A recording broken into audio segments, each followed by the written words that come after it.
Olá, espero que estejam bem e sejam bem-vindos ao Por Amor à Ciência, um canal dedicado ao ensino e à divulgação científica. Neste vídeo será apresentado o importante conceito de hidrostática, que nos permitirá responder se a água pode cortar o aço e o porquê de certos objetos, como facas, agulhas e pregos, terem o formato que conhecemos. Para entendermos isso, vamos considerar que você queira pregar um prego em uma tábua.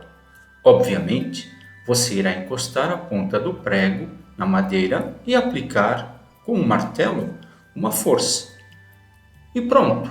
Após algumas marteladas, a tarefa estará realizada. Mas se você fosse uma pessoa distraída e invertesse a posição do prego, encostando a cabeça dele na madeira e aplicando a mesma força de antes, na ponta, ao invés de na cabeça do prego, ele não penetraria na madeira.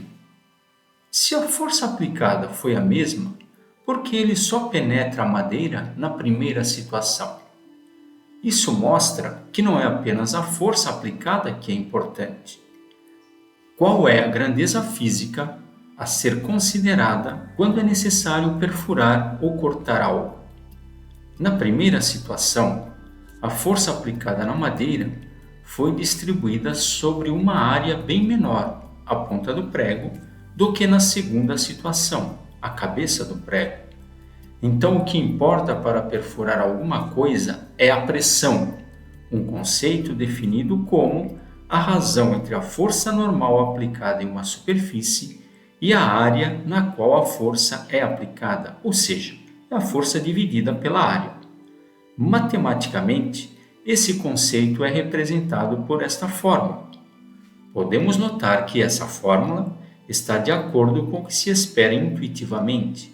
Se mantivermos a área constante, um aumento da força normal aplicada provocará o aumento da pressão, isto é, a força aplicada e a pressão são grandezas diretamente proporcionais. Por outro lado, se a força não mudar, um aumento na área na qual a força é aplicada provocará uma redução na pressão, isto é, a área e a pressão são grandezas inversamente proporcionais. Nota-se também que no Sistema Internacional de Unidades, a pressão terá uma unidade composta, que será o Newton por metro quadrado, que chamamos de Pascal. Por analogia com o que acabamos de aprender, podemos entender o formato das facas e das tesouras. Como elas são afiadas, as forças são aplicadas sobre áreas muito pequenas, gerando facilmente pressões elevadas que permitem cortar um bolo ou uma folha de papel sem grande esforço. A conclusão é que o que importa para cortar ou perfurar um material qualquer é a pressão a qual ele resiste. E se quisermos realizar o menor esforço possível para cortar ou perfurar, então devemos aplicar forças em pequenas áreas, gerando dessa maneira grandes pressões sobre o material. Por exemplo, se segurarmos um prego entre as pontas dos dedos e o pressionarmos, a força aplicada em cada dedo é a mesma. No entanto, sentiremos dor apenas no dedo encostado na ponta do prego, no qual a pressão é grande. Vou apresentar um exemplo com alguns valores numéricos. Vamos pensar na acupuntura, a técnica na qual o acupunturista espeta agulhas em certos pontos do corpo do paciente. Bastaria aplicar uma pequena força de 0,9 newtons na ponta da agulha, cuja área é minúscula, 0,00045 metro quadrado. Para se ter uma noção de como gerar essa força, bastaria colocar uma pequena massa de 90 gramas pressionando a extremidade da agulha para se obter essa força. Então, fazendo uma continha apenas para confirmar, conclui-se que uma força de 0,9 newtons aplicada nessa área gera a pressão necessária para que a perfuração ocorra. Isso significa que se uma massinha de apenas 90 gramas fosse colocada sobre a agulha, ela iria perfurar a pele.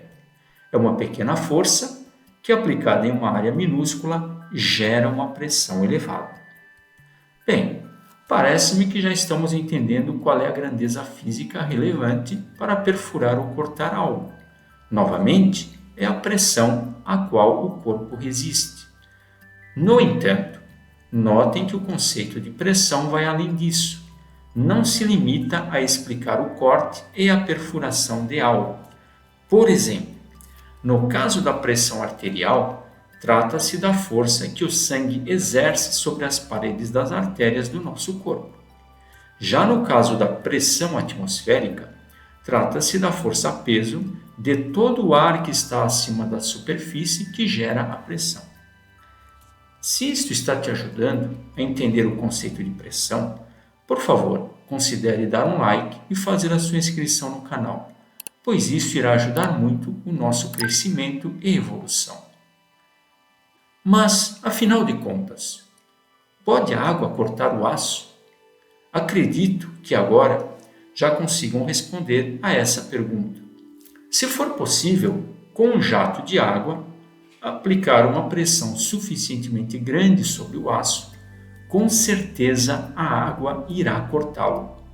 Há equipamentos que fazem isso. A técnica consiste em criar um jato de água de grande vazão e velocidade. Esse jato, ao incidir em um material, aplica-lhe uma pressão elevada, podendo cortá-lo. Como exemplo, consideremos o aço com 0,2% de carbono em sua composição. Ele tem limite de resistência da ordem de 415 megapascals. Comparando com os valores típicos de pressão de uma máquina de corte por jato de água, notamos que é possível cortar esse tipo de aço por esse processo. Se você não entendeu, por favor, deixe o seu comentário. Tentaremos ajudar e eventualmente produzir outro vídeo para esclarecer definitivamente a sua dúvida. E por favor, considere dar um like e fazer sua inscrição no canal, pois isso irá ajudar muito o nosso crescimento e evolução. Agradecemos a sua atenção, desejamos saúde e prosperidade a todos e até a próxima. Abraços e muito obrigado.